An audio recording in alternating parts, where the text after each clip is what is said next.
No ar, Faixa Livre, rádio jornalismo de verdade, a informação de primeira qualidade, a interpretação e os comentários das notícias, entrevistas, o contraditório.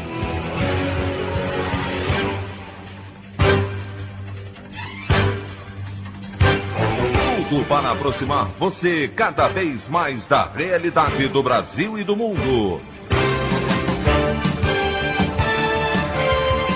Apresentação: Anderson Gomes. Senadores entregam relatório final da CPI da pandemia a Procurador-Geral da República, Augusto Aras, que fala em dar agilidade na apreciação dos fatos apurados.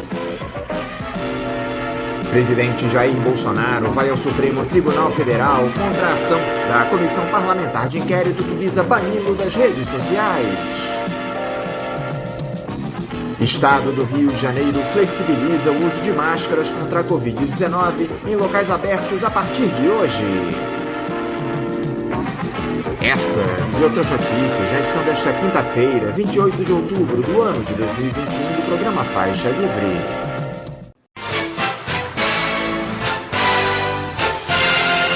Comentário de Anderson Gomes.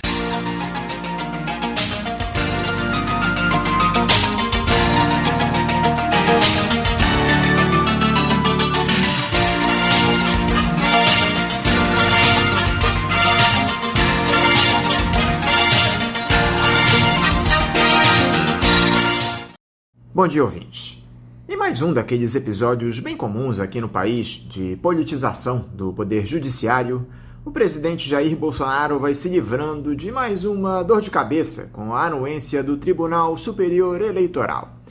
Os magistrados da corte apontam para o arquivamento daquelas duas ações que acusam a chapa Bolsonaro-Mourão de realizar disparos em massa de mensagens em redes sociais durante a campanha eleitoral de 2018, impetradas pela coligação O Povo Feliz de Novo, do PT, PCdoB e do PROS, derrotada no segundo turno do pleito. Por enquanto, no julgamento que foi iniciado na noite da última terça-feira, dois magistrados acompanharam o voto do relator e corregedor do TSE, Luiz Felipe Salomão, de que houve o uso indevido do WhatsApp para ataques dos apoiadores do ex-capitão a adversários, mas destacou que não há provas suficientes de que esses disparos tiveram interferência no resultado das eleições. A análise das ações deve ser retomada nesta quinta-feira, mas a impressão geral é de que temos mais uma pizza a caminho. Desta forma, uma das esperanças da oposição para que Bolsonaro deixasse o cargo antes do fim do mandato vai indo pelo ralo. Agora restarão o relatório final da CPI da pandemia, que pede o indiciamento do chefe do executivo por 9 crimes no combate à Covid-19, que aliás foi entregue ontem pelos senadores ao Procurador-Geral da República, Augusto Aras, figura que tem o poder de dar sequência a esses processos, e também aos mais de 130 pedidos de impeachment que dormem nas gavetas do presidente da Câmara, Arthur Lira. A grande questão é que, como temos visto, os atores da institucionalidade, os membros-chave dos três poderes, boa parte do grande capital, estão unidos a fim de levar esse governo genocida até o fim, com a possibilidade de reelegê-lo no ano que vem, caso o Bolsonaro fique calado e traga, abre aspas, tranquilidade institucional para o establishment empresarial, fecha aspas, como afirmou recentemente o banqueiro André Esteves em um diálogo vazado. É a tragédia brasileira que segue invisibilizando os pobres, colocando-os no jogo apenas para reconduzir essas figuras ao controle do poder político. Bom, como tenho feito aqui nos últimos tempos, eu quero aproveitar para ler nesse editorial a coluna do jornalista Leonardo Sakamoto, publicada ontem pelo site UOL, que trata desses acordos espúrios pela sobrevida de Jair Bolsonaro no Palácio do Planalto. O título do texto é Precatórios. Governo e Centrão usam a fome para cavar grana para a reeleição. Jair Bolsonaro diz que precisa de dinheiro para dar aos pobres por causa da fome. Ele é corresponsável pela inflação e a pobreza, mas isso é outra história. Para tanto, defende um calote gigantesco em dívidas do governo. Deputados e senadores governistas bradam que precisam aprovar esse calote em nome dos pobres. Mas o calote é tão grande que, somado à mudança no teto dos gastos embutida no mesmo projeto, vai gerar sobra multibilionária, que deputados, senadores e o presidente querem usar para bancar suas reeleições. A graça de viver no Brasil não é apenas que nossa terra tem palmeiras onde canta o sabiá, mas que cara de pau maior que a de alguns dos nossos políticos não há. A Câmara dos Deputados discute um projeto que posterga o pagamento de precatórios, dívidas do governo que incluem até grana que aposentados precisam receber após correções de cálculo. Somando isso ao atropelo do teto de gastos, eu não defendo essa regra lambisgoia, mas acho ó do borogodó o oportunismo de contorná-la só para reeleger picareta vai abrir uma folga orçamentária. Parte desse dinheiro será usado para bancar o Auxílio Brasil, a versão do Bolsa Família coberta com leite condensado, que deve pagar R$ 400 até o final de 2022 a 17 milhões de famílias de eleitores. Também deve ser empregado para cobrir uns buracos na Previdência, mas o que parte dos parlamentares estão de olho mesmo é na possibilidade de, veja só que terrível coincidência, sobrar algo entre 10 e 13 bilhões de reais que seriam destinados a emendas para parlamentares gastarem em seus redutos e ao fundo eleitoral. O governo federal e o Centrão poderiam alocar toda essa dinheirama para colocar em prática o projeto nacional de fomento a empregos verdes, gerando vagas formais, decentes e que ajudam a combater mudanças climáticas. Sim, claro. Mas para tanto, esse projeto teria que existir. Na verdade, o Brasil teria que ter um projeto nacional que não passasse pelo bem-estar apenas do presidente e seus aliados. A oposição afirma que topa mudar o teto em nome de garantir recursos cascalho para a sobrevivência dos mais pobres neste momento, o que é fundamental, dada a barafunda que essa gestão nos meteu, mas que vai votar contra a festa da fruta bancada pelo cambal nos precatórios. Reclamam que é muita cara de pau o governo ter feito 3 anos de mimimi em cima de uma suposta responsabilidade fiscal para mandar tudo para o espaço perto das eleições. O governo Bolsonaro e o Centrão usam a fome dos pobres como justificativa para mudanças legais que possibilitem usar o máximo da máquina pública em ano eleitoral. Diante de perguntas sobre a esquisitice de tudo isso, questionam repetidas vezes se os mais pobres não merecem 30 bilhões de reais, afirmando que é muita maldade negar isso a quem passa dificuldade. Uma chantagem explícita cujo grande prêmio nunca foi a sobrevivência desses mesmos pobres, mas a deles próprios. A opinião do Faixa Livre. Bandeirantes AM, agora é 860. Sintonize no seu rádio.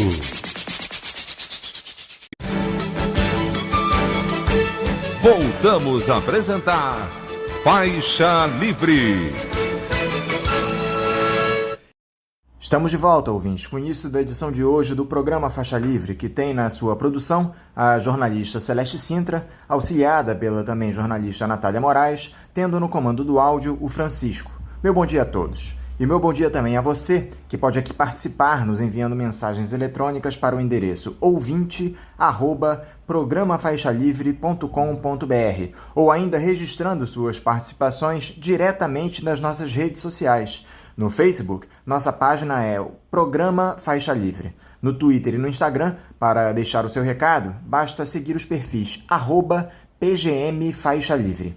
Lembrando que as participações por telefone estão inviabilizadas, pois durante o período da pandemia do novo coronavírus, nosso programa está sendo gravado no dia anterior à sua veiculação.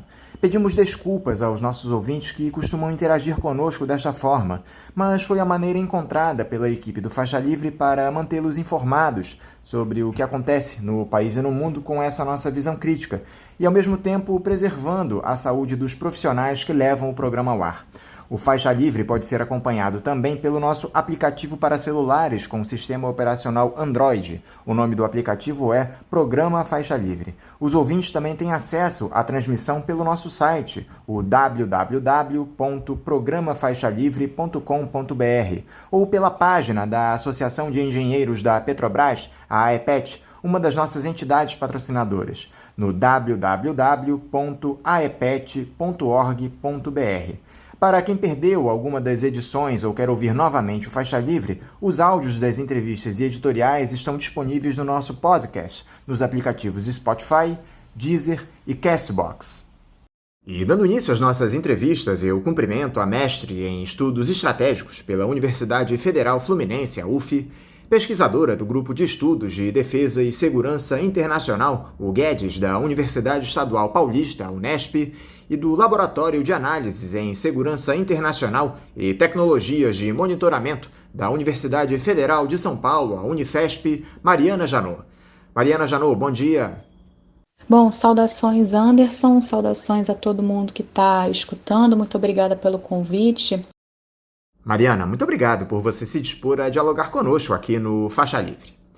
Mariana, não posso deixar de começar o nosso papo hoje pelo assunto mais importante, talvez do ano no nosso país, que é a aprovação desse relatório final da CPI da pandemia na última terça-feira no Senado.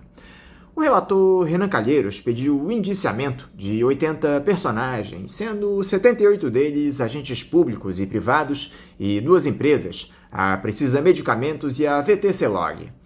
O presidente Jair Bolsonaro figura como protagonista nesse documento, sendo imputado por 9 crimes no enfrentamento à Covid-19, nesse pouco mais de 1 ano e meio de pandemia. A comissão evidenciou a face nefasta do poder que comanda o país na atualidade, Mariana. Uma turma que adota a tática do extermínio no pior estilo neofascista, que vem se espalhando pelo mundo nos últimos anos. Como é que você analisou, Mariana, os trabalhos da CPI da pandemia e o resultado exposto por esse relatório final? Vamos lá. Acho importante registrar aqui que a minha análise, assim como a dos vários colegas, e ativistas pesquisadores que estão acompanhando toda essa conjuntura, é uma análise de pesquisa, mas é uma análise pessoal também muito doída, como cidadã, como indivíduo, que como neta, como sobrinha, como filha, que perdeu familiares, que, enfim, sofreu pelos seus entes queridos nesse extermínio, que, como você colocou muito bem, foi promovido por um comando nefasto. O trabalho da CPI, eu entendo que, de fato, ele trouxe muitas características desse movimento neofascista, esse fascismo que se perpetua, não o fascismo histórico do século passado, mas esse movimento ultra-reacionário, militarista, autoritário, de muitos elementos que já estavam expostos, vamos lá, desde 2014 para 2016, com a ascensão desses grupos, que propagam fake news, manipulação da informação, que defendem posições muito misóginas, homofóbicas, racistas, propagam um ultraliberalismo econômico agressivo, um ódio às universidades e às instituições públicas de pesquisa, consideradas como centros de balbúrdia ideológicos, e, enfim, um autoritarismo e uma violência política muito forte. Então, na CPI, parece que fica exposto e muito às claras como tudo isso se amalgama e se intensifica num contexto de tragédia, que foi o contexto da pandemia. Então, são vários os exemplos, para a gente citar alguns deles, a propagação de informação falsa, manipulação sobre o fato da Fiocruz ter uma agenda LGBT com um objeto fálico na porta e a figura do Lula, do Che Guevara, da Marielle. Então, situações que a gente chega a ficar estarrecido com o esdrúxulo, mas isso faz muito parte desse movimento, que não é um movimento desse ano, é um movimento que vem se consolidando há algum tempo. A própria, enfim, agressividade do presidente, do seu filho, da sua família e daqueles que estão no seu entorno, a crueldade e crueza empresarial da Prevent Senior e do Luciano Hang, fraudando a declaração de óbito da própria mãe. Uma situação que, enfim, em outros tempos diria-se que a mãe é sempre o limite, não se coloca a mãe no meio. E a fraude da declaração de óbito da própria mãe, eu acho que deixou muitos de nós estarrecidos, né? Você fica meio aterrador diante de tanta, enfim, diante de tanta crueldade. Então, apesar, né, de toda essa aterração, de todo esse horror, eu entendo que a CPI tem uma função fundamental, que é aquela de trazer a transparência e a exposição dos fatos. Por mais horríveis que sejam, é imprescindível que eles sejam colocados, eles sejam, né, trazidos à tona. E aí, a partir disso, viabilizar a responsabilização de quem provocou, de quem sustentou essa tragédia. Agora, é evidente que ela tem muitas limitações. E uma crítica que, enfim, que pode ser colocada em relação à CPI, pode ser o próprio fato dela ter se transformado numa espécie de espetáculo. Mas isso talvez diga muito respeito ao nosso próprio contexto, em que tudo eventualmente se torna algum tipo de espetáculo, algum tipo de acompanhamento midiático. Mas eu acho que a gente pode, até por uma questão conjuntural, focar na importância que é ter todas essas evidências para que a gente possa, enfim, buscar alguma responsabilização, alguma justiça. No que diz respeito à capacidade que esse relatório tem, Mariana, de complicar a vida daqueles que foram imputados pelos senadores, qual é a sua avaliação? Você acredita em punição para os que foram citados no documento, em especial para o presidente Jair Bolsonaro? Eu penso que esse seja um bom exemplo da limitação, né? O primeiro deles é a responsabilização de fato. Quer dizer, será que esses indiciados vão ser mesmo processados pelos crimes que eles cometeram? As famílias e as vítimas vão receber algum tipo de reparação sobre a violência, né, que foi cometida, sabendo que nenhuma reparação é plena, mas será que algo vai ser reparado nesse sentido? E aí, associado a esse limite, tem uma limitação que é pensar se a responsabilização, caso ocorra, vai, abro aspas, chegar a fazer justiça. Quer dizer, a gente sabe como o direito é operacionalizado, pode ser operacionalizado para punir alguns e beneficiar outros. O Brasil não é o país da impunidade, como diz o jargão popular, né? O Brasil é extremamente punitivista, mas reserva a punição como um ato de violência para determinados grupos sociais. As prisões, que são verdadeiras máquinas de moer gente, elas estão hiperlotadas por conta disso. Não fosse essa situação, uma mãe não teria passado pelo que passou por ter furtado, enfim, um miojo para alimentar a sua família. Mas, bom, nós, como população, que fomos ceifados pelo governo, pela uma casta empresarial, enfim, a gente pode e deve almejar e clamar por justiça. Então, eu acho que a tentativa da responsabilização ela é muito importante, mas, pessoalmente, eu reservo muitas dúvidas sobre os resultados práticos disso, porque, para além de uma discussão mais de fundo sobre qual a função da justiça, o Brasil coleciona casos de empresários e políticos acusados, indiciados e processados que mantêm os seus privilégios. Alguns passam um tempo afastados, assumem outros negócios, saem do país e voltam, e acabam se perpetuando na política. O próprio Bolsonaro é um exemplo. Afinal de contas, ele foi acusado, reformado pelo Exército e mesmo assim virou presidente. Então, antes mesmo dele virar presidente, o Bolsonaro ele deveria ter sido processado, ele deveria ter sido responsabilizado todas as vezes que ele fez apologia à ditadura. Quando ele enalteceu o torturador Ustra, ou quando ele falou o que ele falou para Maria do Rosário num fórum público, que ninguém precisa repetir, porque não tem por que somar a agressão, mas isso jamais poderia ter passado impune, né? Mas ele não foi. Não só ele não foi responsabilizado, como por conta desses posicionamentos ele ganhou uma base eleitoral e se consolidou como presidente. E agora, né, desde o início do governo, são mais de 130 pedidos de impeachment e nada. Desde o ano passado, desde as declarações mais agressivas em relação à pandemia e a diminuir a sua seriedade, a gente passa semana após semana pensando, agora vai. Agora ele cai, agora ele cruzou a linha, agora foi demais, agora não tem mais jeito. E mesmo assim, dá-se um jeito, porque ele continua. Então, entrando um pouco na área da especulação, né? Tudo indica que ele vai terminar o mandato e muito possivelmente vai sair ileso. Se a gente conseguir fazer com que esse relatório da CPI implique de fato em processos, será que eles vão impedir uma candidatura à reeleição? Será que vai impedir uma candidatura de todos os indiciados ou que eles se perpetuem nos meios empresariais, comerciais, ou mesmo que voltem como algum candidato ao legislativo ou ao executivo daqui a alguns anos. Então, eu acho que, de novo, né, a responsabilização ela é importante, mas eu acho prudente que a gente reserve muitas dúvidas para não confiar num terreno movediço e depois ser pego de surpresa por não ter dado certo, né? Agora, uma ala do governo que também aparece nesse relatório, Mariana, pelo cometimento de uma série de crimes durante a pandemia é a dos militares. Há nomes como o do general Eduardo Pazuello, ex-ministro da Saúde, o também general Braga Neto, que atualmente comanda a pasta da Defesa, mas que ocupava a Casa Civil, os coronéis Elcio Franco e Marcelo Blanco, o próprio ministro da Controladoria Geral da União, Wagner Rosário, que chegou ao posto de capitão antes de assumir a carreira de auditor, além, é claro, do presidente Jair Bolsonaro. Como é que você analisa a participação desses militares, Mariana, nessa crise que se estabeleceu no país? Já era esperado que os integrantes do governo que fazem ou já fizeram parte dos quadros das Forças Armadas atuassem dessa forma, muitas vezes em benefício próprio, tentando desviar dinheiro público ou desprezando a vida de milhões de brasileiros?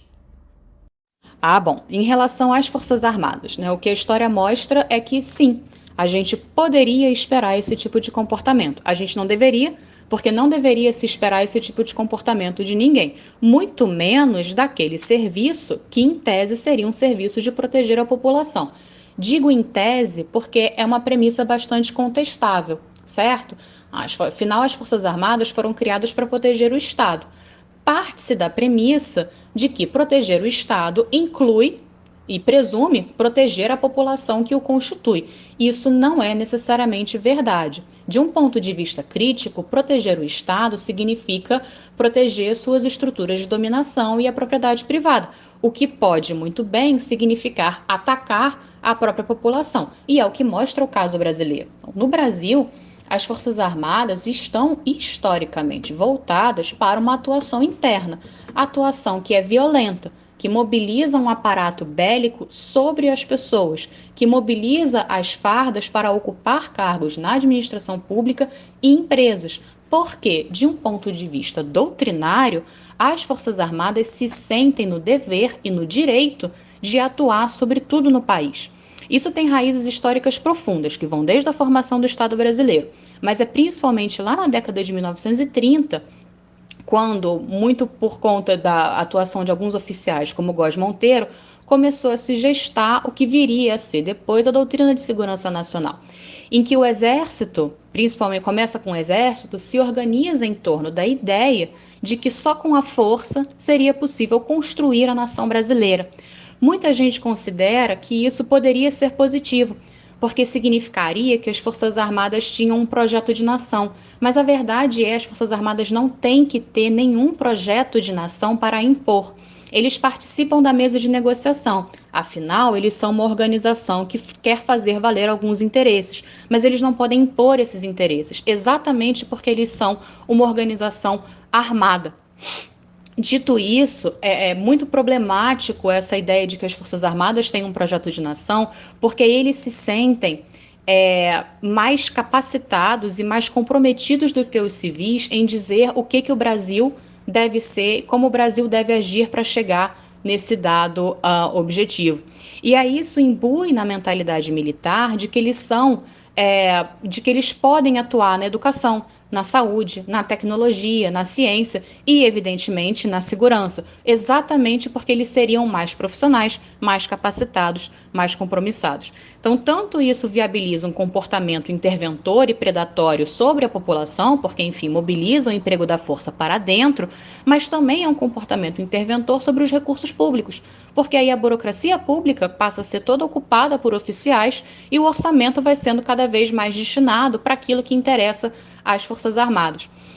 Então, o que aconteceu nas 2 últimas décadas é que esse comportamento foi um pouco reduzido pelo aparente afastamento das Forças Armadas do jogo político. E digo aparente, criou-se uma ilusão de que porque as Forças Armadas não interviram, por exemplo, na regularidade eleitoral, elas estavam subordinadas à democracia, o que era de fato uma ilusão.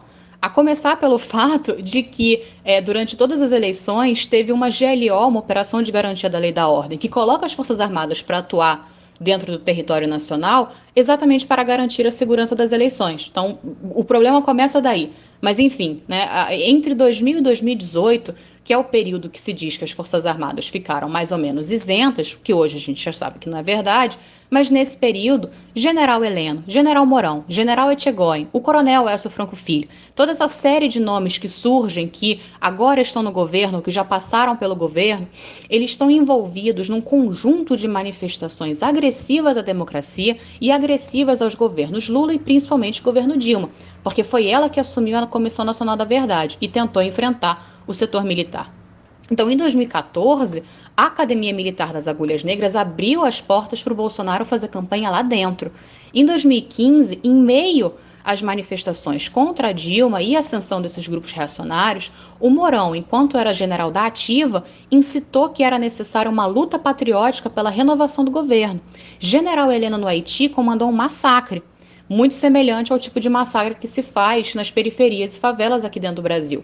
Quando ele comandava forças na Amazônia, ele condenou a demarcação de terras indígenas. Em 2018, quando começou a intervenção federal no Rio de Janeiro, chefiada pelo general Braga Neto, general Heleno esbravejou para a Escola Superior de Guerra inteira ouvir e aplaudir que a intervenção tinha a função de prender ou matar.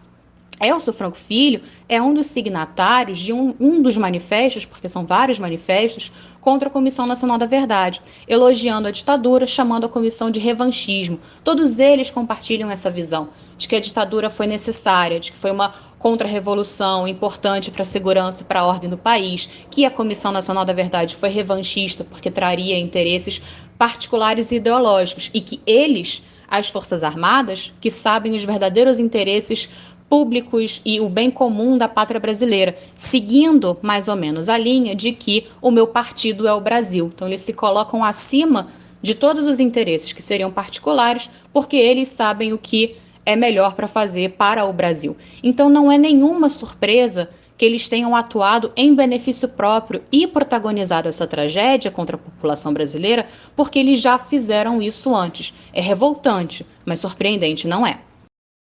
E como é que fica a imagem das Forças Armadas depois dessas imputações de militares por crimes como prevaricação, epidemia com resultado morte, emprego irregular de verbas públicas, improbidade administrativa e até crimes contra a humanidade, Mariana? De que forma isso arranha a imagem dos militares do nosso país? Muda a percepção da população, em geral, sobre as Forças Armadas? Parece que está ocorrendo sim um impacto sobre a opinião pública, né? Pesquisas recentes têm indicado que os níveis gerais de aprovação e confiabilidade da população em relação às Forças Armadas estão caindo bastante, né? Até em alguns casos chega a cair em 40% em relação às estimativas do final da década de 90. E isso é algo muito sensível para a organização militar, é possível que eles respondam e estejam respondendo a isso. Porque as Forças Armadas brasileiras têm uma formação muito influenciada pelas doutrinas de contra-insurgência, que são essencialmente preocupadas com a gestão da opinião pública, conquistar corações e mentes, tanto na ditadura quanto hoje em dia. Se a gente lê qualquer manual de atuação, operação de estabilização, garantia da lei e da ordem, planejamento da intervenção federal, segurança dos grandes eventos, a lista é bem longa, vai surgir uma preocupação em manter bons índices de aprovação popular em relação ao que as Forças Armadas fazem. As ações cívico-sociais, que são as ações de assistencialismo, elas são feitas exatamente com esse objetivo em mente. E até 2018 eles estavam sendo relativamente bem-sucedidos, porque eles conseguiram tanto participar do golpe de 2016 e saírem sem nenhuma acusação. Então, hoje, muito por conta da inflação militar no governo, eles estão muito mais expostos. Também em um ambiente de informação muito mais difuso, com muita rede social, por exemplo. Então, controlar a opinião pública tem sido cada vez mais difícil. Parece, então, que tem uma estratégia em torno da tentativa de construir alas militares distintas. Uma ala de verdadeiros militares profissionais e uma ala corrompida, vamos colocar assim, pelo bolsonarismo, uma ala mais radical. Isso não é verdade. E são muitos os pesquisadores de várias áreas, de vários lugares, em várias frentes, demonstrando como essa retórica só beneficia as próprias Forças Armadas. Exatamente porque elas estão preocupadas em preservar a própria imagem e garantir a sua permanência no jogo político, com ou sem Bolsonaro. Um caso emblemático, a meu ver aqui, é o do general Santos Cruz. Fez parte da primeira leva de oficiais do governo e hoje se coloca como ator político representante dessa ala militar moderada apolítica. É bem irônico, é bem contraditório, mas isso faz parte dessa tentativa de, enfim,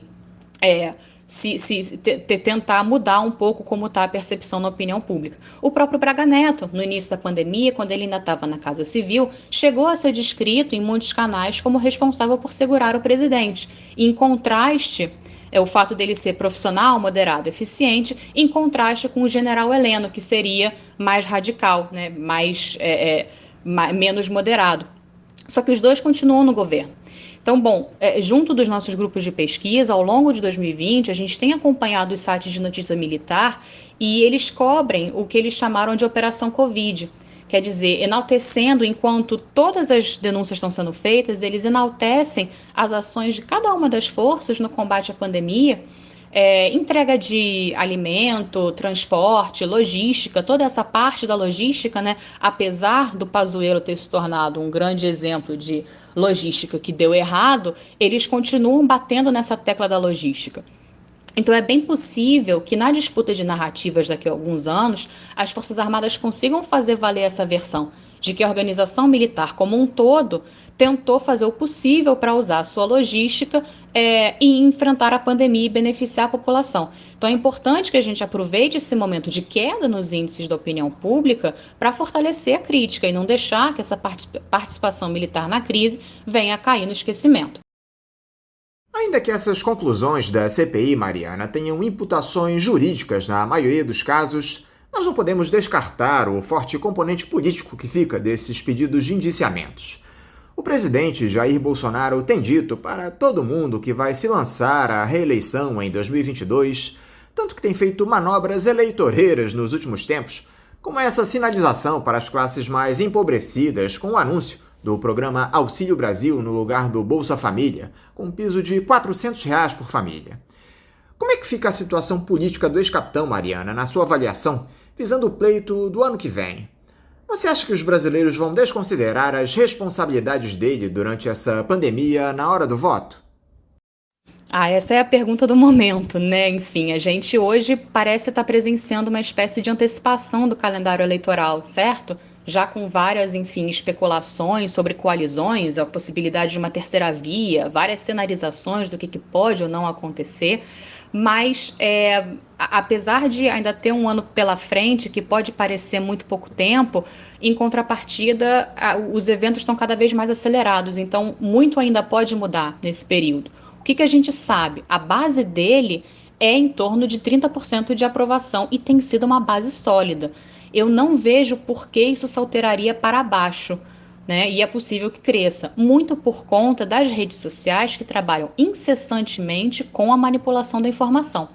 Pessoalmente, eu acho que essas redes têm um papel ainda mais central. Eles não reconhecem, por exemplo, a CPI como uma evidência da responsabilidade do presidente. Eles veem a CPI como uma articulação da oposição e criam ou manipulam fatos para atender a essa realidade que eles criam, como o próprio Flávio Bolsonaro declarou, que a única coisa que a CPI fez foi atestar a idoneidade do pai dele. Então eu penso que vai ser essa versão que vai circular nessas redes internas. Em relação aos auxílios, eu acho que o que pode falar ainda mais alto são os auxílios para policiais e bombeiros, como o programa habitacional. Eles são uma base muito forte do bolsonarismo que, para além do Exército, Marinha e Aeronáutica, né, que estão garantindo a sustentação dele hoje também, soma essa medida de apoio habitacional e de, enfim, auxílios que são dados a essas categorias com o apelo e o poder simbólico que a família Bolsonaro tem em relação à flexibilização das armas e a valorização que eles dão para os agentes de segurança e para essas posturas agressivas de combate da segurança pública, que não é uma exclusividade bolsonarista, é um fenômeno compartilhado em muitos grupos conservadores. Então, é bem possível que esses elementos venham à tona por uma base bem forte em 2022 e que isso fale mais alto do que as possíveis implicações oriundas da CPI. Eu espero muito que isso não se concretize, mas eu acho importante a gente considerar exatamente porque a gente precisa se preparar e antever essa possibilidade. Eu queria voltar a falar das Forças Armadas, Mariana, mas abordando esse decreto assinado pelo Jair Bolsonaro que autoriza a entrada de militares dos Estados Unidos no país para a realização de treinamento militar entre os meses de novembro e dezembro. Serão cerca de 240 militares estadunidenses que vão permanecer na região do Vale do Paraíba, aqui no Rio de Janeiro, como parte de um acordo assinado entre os dois países em 2010. Entre janeiro e março desse ano, oficiais brasileiros estiveram nos Estados Unidos para exercícios no mesmo sentido. É necessário, Mariana, esse tipo de cooperação militar entre Brasil e Estados Unidos? Não podemos deixar de lado a questão da soberania nacional, que fica ameaçada com esse tipo de movimento dos diferentes governos brasileiros. Bom, é bem visível, né, que existe essa predileção que beira uma adoração delirante dos grupos reacionários e do Bolsonaro, enfim, aos Estados Unidos. Mas como você mesmo colocou, esses acordos de cooperação eles são de longa data e são inclusive de outros governos. Tem algumas questões aqui. A primeira delas é que, apesar de ser oriundo de um acordo bilateral de cooperação de defesa firmado em 2010, tecnicamente, a autorização de forças armadas de outros países em território nacional deveria passar pelo Congresso, exatamente por essa preocupação de ferir a soberania. E aí, a segunda questão, que está na própria concepção do que é a soberania e referente a essa necessidade da cooperação, é que, neste caso, quem diz qual tipo de cooperação, em quais dimensões elas vão se dar e o quão ou não elas estão afetando a soberania nacional, são as próprias Forças Armadas, porque no Brasil as Forças Armadas são autônomas para decidir questões relativas à defesa nacional e, em grande medida, à própria segurança interna. Então, em 2010 e em 2015, quando o acordo foi promulgado por decreto, eram ministros de defesa civis, mas o Ministério da Defesa sempre foi majoritariamente militar e desde 2018 ele tem sido comandado por militares. Então, nesse sentido, para as Forças Armadas brasileiras, o que parece é que cooperar com os Estados Unidos em assuntos militares parece ser algo de interesse, que não fere a soberania. E isso pode ser uma herança muito grande da doutrina de segurança nacional da época da Guerra Fria, que também não foi, como muitos argumentam, uma imposição dos Estados Unidos, mas isso parece se dar por uma confluência de interesses em torno de uma preocupação autoritária com a manutenção da ordem e alguns ganhos materiais e financeiros num esquema de adesão a um tipo de projeto ocidental do qual o Brasil quer fazer parte. Então, as concepções estratégicas contemporâneas, por exemplo, de emprego de força dos militares aqui no Brasil, têm sido bem semelhantes àquelas propagadas pelos Estados Unidos. Também não é por imposição estadunidense, mas por essa confluência de interesses mesmo. Por exemplo, a ideia de atuar sobre um terreno humano nas operações de pacificação, ou combater ameaças multidimensionais como o crime organizado e o narcotráfico. Então, esse é um grande problema, fora todos os outros que, enfim, já estão sendo colocados aqui, mas esse é um dos outros problemas da autonomia militar, porque pesquisadores civis vão apontar, e têm apontado, o quanto essa confluência de interesses e essa adoção de modelos e conceitos e percepções que vêm de fora, na prática, são muito danosas para a população brasileira, que vai ter uma concepção de soberania e do que é importante para a defesa nacional completamente diferente daquela que está sendo propagada dentro das escolas militares. Mas o que está valendo aqui é o interesse militar, porque eles estão com autonomia para tocar suas próprias agendas nesse sentido. Mudando um pouquinho de assunto, Mariana, essa turma do Grande Capital mostra suas verdadeiras intenções sem muito constrangimento. Essa semana vazou um áudio do banqueiro André Esteves, dono do BTG Pactual, em um diálogo pra lá de descontraído com seus próceres. Esse sujeito andou dizendo que o presidente da Câmara, Arthur Lira, entrou em contato para saber, abre aspas, o que se faz agora, fecha aspas, após o Paulo Guedes assumir que vai ultrapassar o teto de gastos. Afirmou que o presidente do Banco Central, Roberto Campos Neto, questionou a ele sobre a menor taxa de juros possível, o chamado Lower Bound, destacou que, apesar de tudo, o ministro da Economia está fazendo bem os cortes nas despesas públicas e que mesmo a eleição do ex-presidente Lula em 2022 não será um problema para o país por conta da independência do Banco Central, já que o Campos Neto, aquele que tem uma offshore em paraíso fiscal, seguirá no comando da instituição por mais 2 anos. Fica cada vez mais claro, Mariana, quais são as preocupações de fato desse pessoal. Em momento algum, eles citam os brasileiros que disputam ossos e restos de comida no lixo para não morrerem de fome. É bem verdade, e eu acho que sem constrangimento é uma expressão muito apropriada, porque de fato o pudor foi embora, né? Não tem nenhuma tentativa de mascarar a crueza capitalista e a naturalidade com a qual se lida com, enfim, a situação de fome e miséria que está assolando o país. E esse foi o projeto político que venceu, né, no processo de 2016.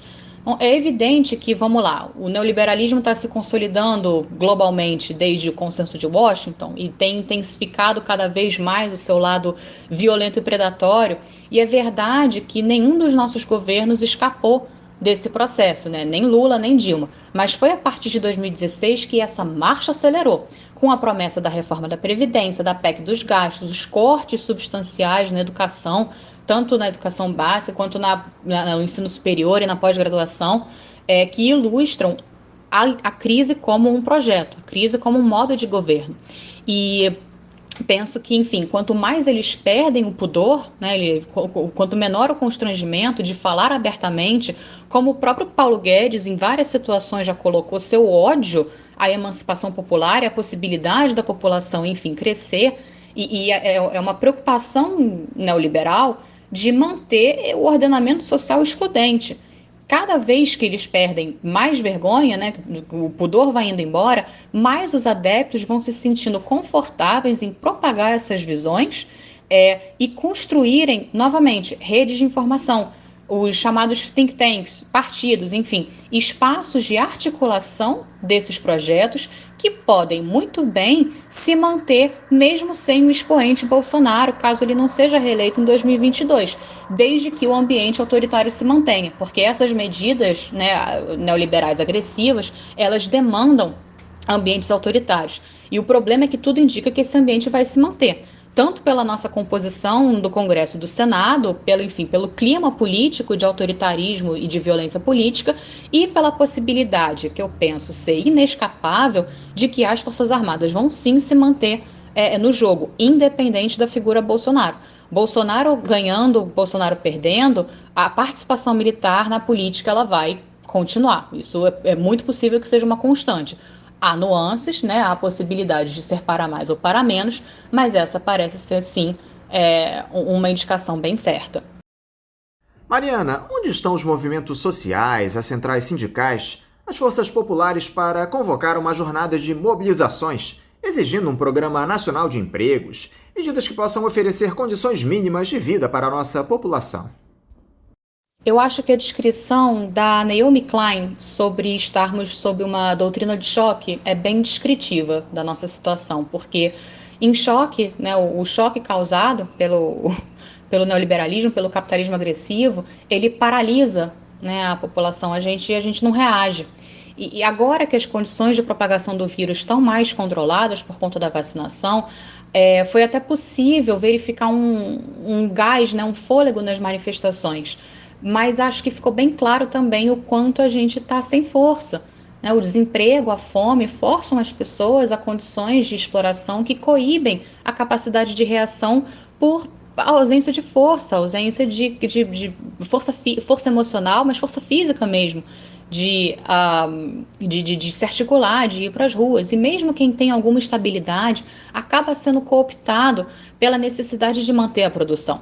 Então, falando, por exemplo, de onde eu falo, né, que é o ensino superior, o CNPq acabou de sofrer um baque sem precedente e as atividades foram mantidas, porque a nossa capacidade de articulação, de resistência foi muito prejudicada.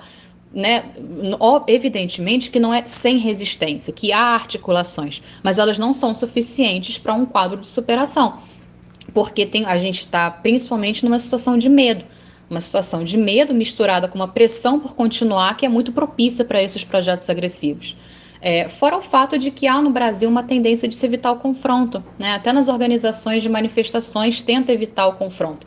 Pró-Bolsonaro de um lado, contra de outro, enfim.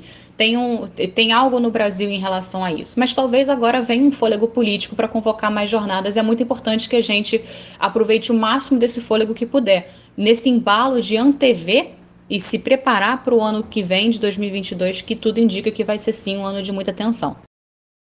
Para finalizar, Mariana, com esses postulantes que têm surgido para a sucessão do Jair Bolsonaro no ano que vem, dá para esperar uma mudança significativa do cenário para a população pobre do nosso país? Eu faço parte de um grupo de elaboração de cenários prospectivos na Unesp. É um grupo muito engajado em pensar possibilidades, né, nos cenários políticos nacionais, internacionais e principalmente pensar em propostas de ação no presente para alcançarmos o cenário que a gente deseja. E a gente tem cada vez mais utilizado a palavra esperançar, né, ao invés de esperar, porque a gente tem a esperança e a gente quer agir agora para que se concretize no futuro, né, no médio e no longo prazo, principalmente no longo prazo. E evidentemente, na realidade, todas as nossas discussões necessariamente passam pela sucessão presidencial de 2022. Então, a gente cogita, por exemplo, do cenário menos desejável, mais catastrófico, do mais provável, até chegar no cenário que a gente quer. Então, é evidente que a primeira etapa para chegar num cenário desejável é a não reeleição. E mesmo nesse cenário mais desejável, a gente já entende que vai haver um processo tenso em que os resultados podem ser contestados. Tudo indica esse período de tensão para o ano seguinte. Agora, mesmo com essa garantia de que vai vir um outro candidato, a segunda parte é garantir que vai ser um candidato que represente ao menos algumas das pautas progressistas. A gente entende que vai ser muito difícil lançar uma candidatura que atenda a todas as nossas pautas, mas algum nível de comprometimento com pautas que vão promover mudanças para reverter o quadro da fome, miséria e desemprego no país, isso precisa estar dado. Então, mesmo que a gente consiga emplacar essa candidatura, vai ser um processo de recuperação muito longo. E isso não é para desestimular, mas é para firmar a necessidade de um compromisso de longo prazo. Não só da sucessão presidencial, não só dos governos que vão ser eleitos, mas muito principalmente da nossa vontade política de se articular, de se organizar, de emplacar candidatos no legislativo, principalmente para tentar fortalecer uma democracia mais participativa em torno das pautas que a gente quer fazer valer. E mais importante ainda do que uma democracia representativa é fazer valer a vontade nas ruas, né? Voltando à questão anterior, a gente fortalecer jornadas, fortalecer movimentos e fortalecer a organização civil nesse sentido. A gente está diante de um momento autoritário, diante de um momento belicoso, militarista, ultraneoliberal. Então, fortalecer a nossa organização para que a gente consiga fazer frente não só nas eleições, mas em todo o período posterior de contestação que vai vir e nas possibilidades de retorno, né, desses grupos, porque eles não vão se desarticular com a eventual sucessão presidencial, eles vão continuar articulados, então a gente precisa se articular também. É possível, né, voltando à pergunta, é possível esperançar a mudança significativa, mas ela vai ser de longo prazo, vai dar muito trabalho e é imprescindível que, enfim, a gente tente. Mariana Janot, mais uma vez, muito obrigado por você conversar aqui conosco no programa. Eu quero te desejar um ótimo dia de trabalho e também deixar aqui o meu abraço. Eu que agradeço o convite, agradeço a atenção, espero que, enfim, tenha podido suscitar reflexões, né, para quem está escutando e que, enfim, uma lembrança de que a gente não está sozinho, né, acho que isso é muito importante para todos nós. Um abraço para você, um abraço para todos e um excelente dia. Conversamos aqui com a mestre em Estudos Estratégicos pela Universidade Federal Fluminense, a UF, pesquisadora do Grupo de Estudos de Defesa e Segurança Internacional, o GEDES, da Universidade Estadual Paulista, a Unesp, e do Laboratório de Análise em Segurança Internacional e Tecnologias de Monitoramento, da Universidade Federal de São Paulo, a Unifesp, Mariana Janot. Como vocês, ouvintes, sabem, o Faixa Livre tem passado por um processo de transição nos últimos tempos, que provocou algumas mudanças e adaptações às novas tecnologias. Uma delas é justamente a adoção de uma chave Pix, essa nova modalidade de transferência de valores para os ouvintes que desejam contribuir com qualquer quantia para a manutenção do nosso programa. Portanto, para você que já aderiu a essa tecnologia, a chave Pix da conta do Faixa Livre é o nosso e-mail, ouvinte@programafaixalivre.com.br.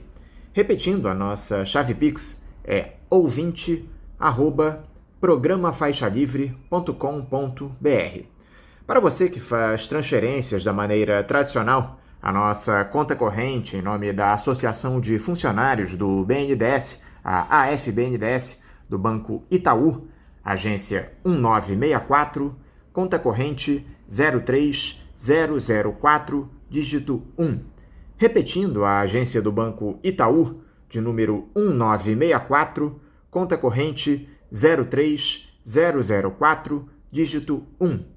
O CNPJ da FBNDES para a realização de depósitos para quem não é cliente do referido banco é o 33984-550-0001-41. Repetindo, o CNPJ da FBNDES é o 33984-550-0001-41. Lembrando que todos os recursos depositados nessa conta são destinados exclusivamente ao financiamento dos custos do Faixa Livre. Para quem não conseguir anotar as informações referentes à conta, elas estarão disponíveis também no nosso site, o www.programafaixalivre.com.br, e nas nossas redes sociais, no Facebook, Twitter e Instagram. Então, repetindo mais uma vez, a nossa chave Pix é ouvinte@programafaixalivre.com.br e a conta corrente em nome da AFBNDES no Banco Itaú, agência 1964, conta de número 03004, dígito 1. Vamos agora ao nosso primeiro intervalo. Voltaremos já já. Bandeirantes 860. Nova frequência para velhos amigos.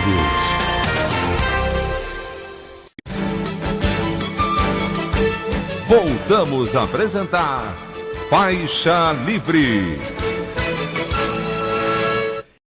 Já voltamos, ouvintes, e agora eu saúdo o diretor da Associação de Engenheiros da Petrobras, a AEPET, e vice-diretor do Movimento em Defesa da Economia Nacional, o MODECON, Ricardo Maranhão. Ricardo Maranhão, bom dia. Bom dia, meu companheiro Anderson. É um prazer renovado ouvir você e um abraço grande para toda a produção do Faixa Livre e um abraço especial para os nossos queridos ouvintes. É uma honra para mim participar mais uma vez desse nosso programa que defende os interesses do nosso país e a soberania nacional. Bom dia para todos. Ricardo, muito obrigado por você conversar aqui conosco mais uma vez no programa. Ricardo, nós aqui no Faixa Livre não cansamos de denunciar, dia após dia, esse desmonte que há na Petrobras, patrocinado pelo governo do senhor Jair Bolsonaro. E o presidente da República andou dizendo aí nos últimos dias, abertamente, que pensa em privatizar a estatal, muito por conta das pressões que ele vem recebendo, graças à política de preços adotada pela direção da Petrobras já há 5 anos, que faz o preço dos combustíveis ir nas alturas. Como é que você caracteriza, Ricardo, esse momento que a nossa principal estatal vem atravessando, com um militar como Silvio Luna que assina embaixo esse PPI, que, além de inviabilizar o acesso de muita gente aos combustíveis, leva a inflação às alturas, e um chefe do executivo que não tem mão firme para influenciar nessa política de preços que achaca a nossa população? Meu companheiro Anderson, eu acho que a posição do nosso presidente é simplesmente lamentável. Ele diz que ele não pode mexer na política de preços da Petrobras, e, embora não possa alterar esta política, ele recebe críticas contundentes, ele apanha de todos os lados. Então, que ele está pensando em privatizar a Petrobras para resolver essa questão. Ora, ou ele está se fazendo de ingênuo, ou está querendo enganar a população, a opinião pública. A Petrobras é uma empresa estatal. O governo federal, e ele é o chefe do governo, ele é o chefe do Estado brasileiro, tem o controle acionário da Petrobras, nomeia o presidente da Petrobras, nomeia os diretores da Petrobras, substitui esses diretores de acordo com as suas conveniências. De forma que ele dizer que ele não pode controlar a Petrobras e a política de preços, e que por isso ele vai privatizar, se ele não pode controlar uma empresa estatal na qual ele nomeia o presidente, nomeia os diretores e põe a política do governo, será que ele vai poder? É evidente que não controlar a empresa uma vez privatizada. Simplesmente não poderá ter nenhum tipo de interferência numa empresa privatizada e certamente essa empresa será uma empresa gigantesca, multinacional, e a história da indústria do petróleo mostra que essas empresas provocam turbulências, provocam golpe de Estado, deposição, campanhas contra os Estados nacionais. Foi assim no Iraque, foi assim na Líbia, foi assim no México. Então, o presidente tem que assumir efetivamente a presidência. Ele teve 50 e tantos milhões de votos, ele é o chefe do governo, ele é o chefe do Estado. O Estado brasileiro tem o controle, felizmente ainda tem o controle da Petrobras, e ele pode simplesmente determinar ao presidente da Petrobras que mude esta política. Esta política, falamos adiante sobre ela, é uma política irresponsável, desumana, cruel, tira a competitividade da economia brasileira, provoca inflação, só tem inconvenientes. E a única justificativa, o objetivo oculto desta política, mas precisamos denunciar, é a venda das refinarias da Petrobras. Querem vender as refinarias da Petrobras e querem entregar ao capital privado, muito provavelmente estrangeiro, multinacional, essas refinarias sem qualquer tipo de controle de preços. Aí sim nós vamos ter uma situação absolutamente insustentável. O líder do governo no Senado, Fernando Bezerra, do MDB de Pernambuco, disse que há estudos sendo realizados em torno dessa possibilidade de privatização da Petrobras. O próprio Paulo Guedes, Ricardo, defendeu a venda da estatal, alegando que daqui a 30 anos a companhia não valerá mais nada e que o objetivo é tirar o petróleo o mais rápido possível para transformar a riqueza em educação, investimentos e tecnologia. Eu não sei nem o que dizer a respeito desse tipo de declaração, Ricardo. Um governo que admite sua total incapacidade de acompanhar o movimento mundial de transição da matriz energética, de investimentos em novas tecnologias para transformar a Petrobras em uma empresa capaz de atuar em diferentes setores. Meu companheiro Anderson, o senhor Paulo Guedes é um irresponsável, ele é um vendedor de ilusões, ele mente na maior liberdade possível, de maneira descarada. Afirmar que dentro de 20, 30 anos o petróleo não valerá mais nada é uma mentira e é uma desinformação total.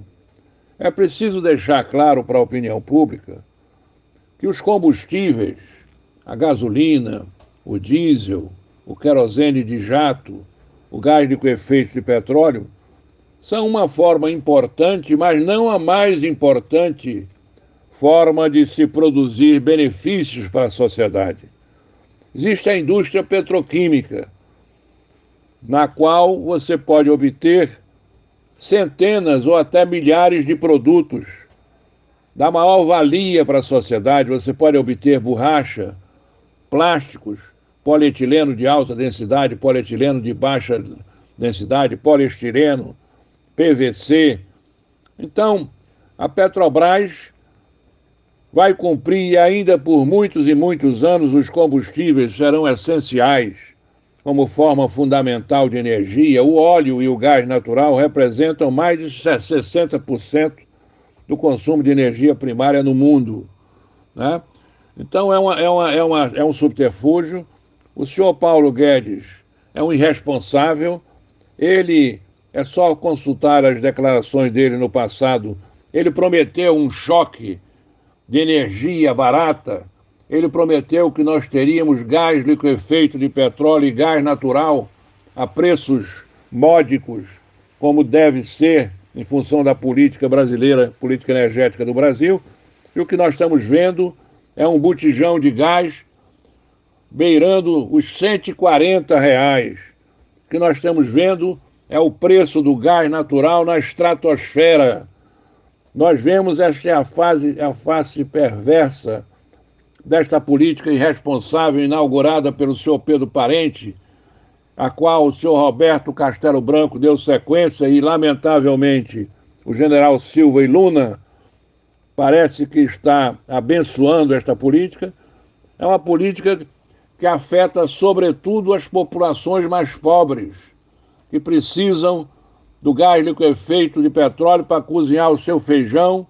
E hoje, a R$ 135, as donas de casa brasileiras estão levadas a substituir o GLP, que é uma forma moderna de energia, pelo carvão vegetal e pela lenha, com prejuízos ecológicos absurdos.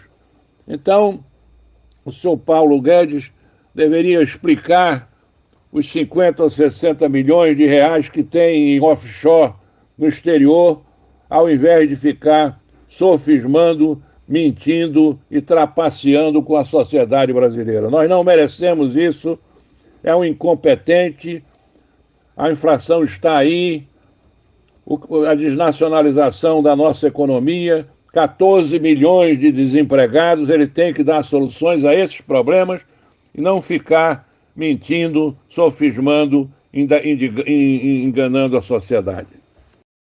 Agora surgiu a notícia, Ricardo, de que o país vai precisar importar combustíveis por conta da alta demanda de pedidos que chegaram para o mês de novembro, o que deve provocar novos aumentos. Chegou até a se falar em ameaça de desabastecimento.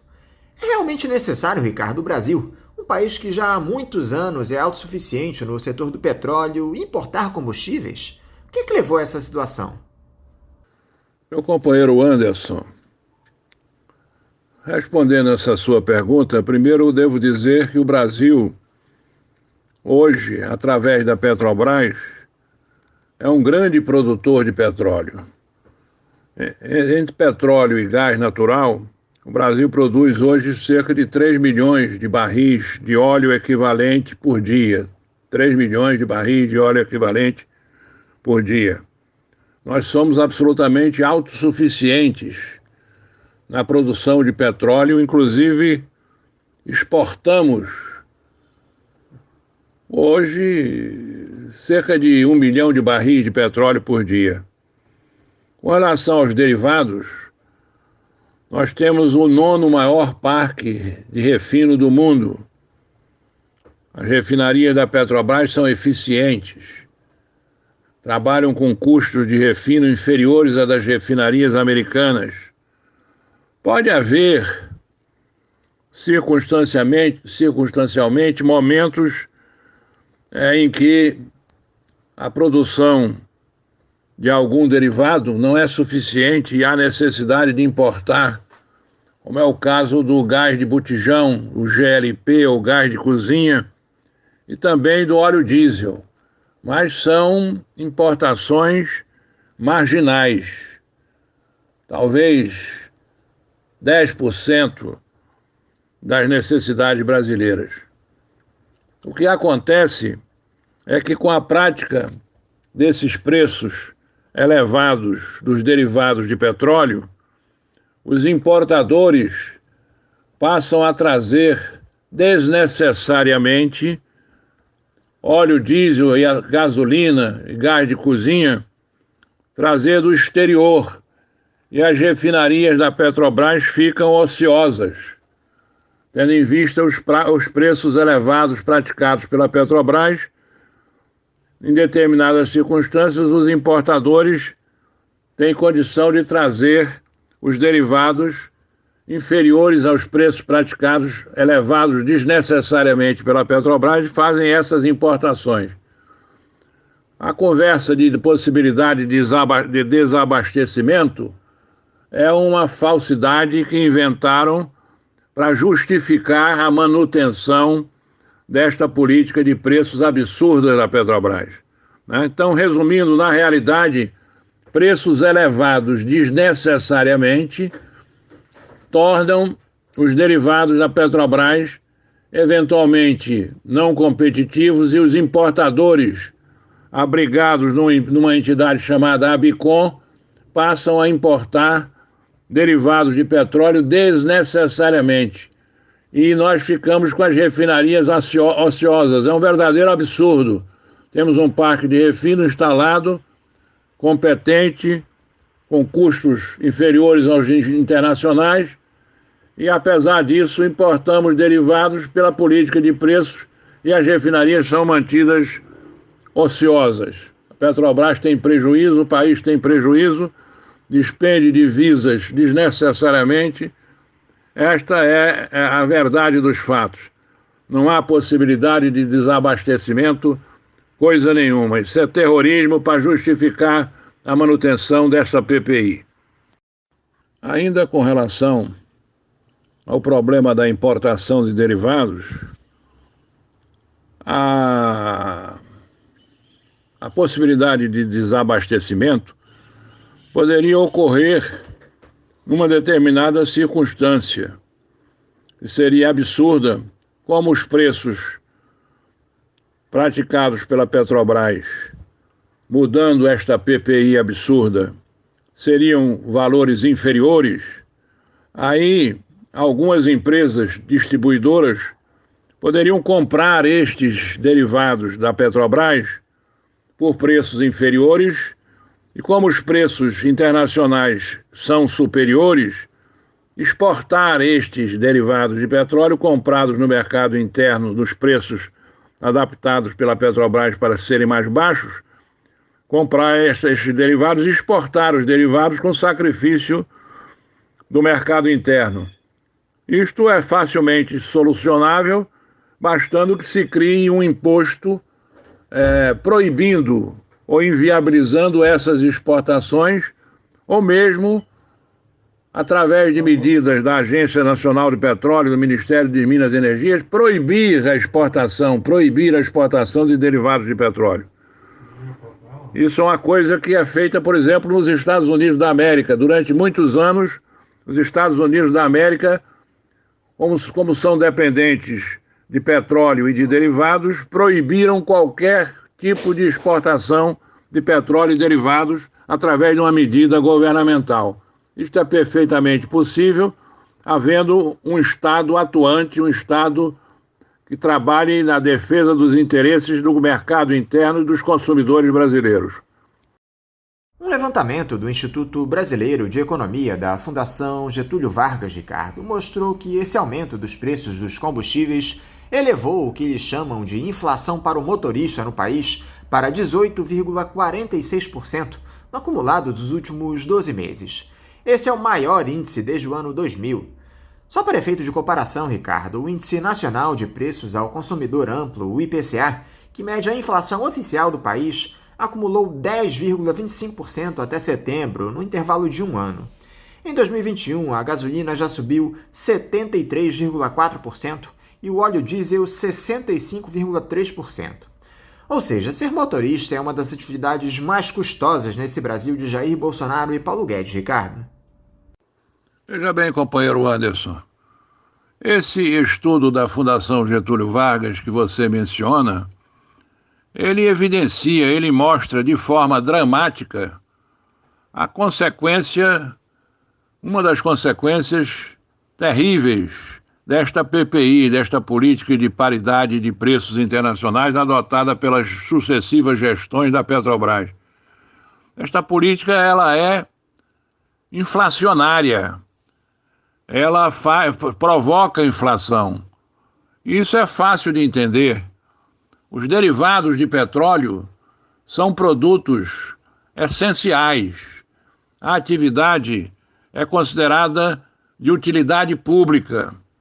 Os derivados estão presentes em todos os segmentos da nossa economia, sobretudo na atividade de transporte. Como eu disse anteriormente, o Brasil fez uma opção, sobretudo pelo transporte rodoviário, mas os derivados de petróleo também estão presentes no transporte de cabotagem, no transporte lacustre, no transporte ferroviário, né? As locomotivas são diesel-elétricas, os navios utilizam os derivados de petróleo.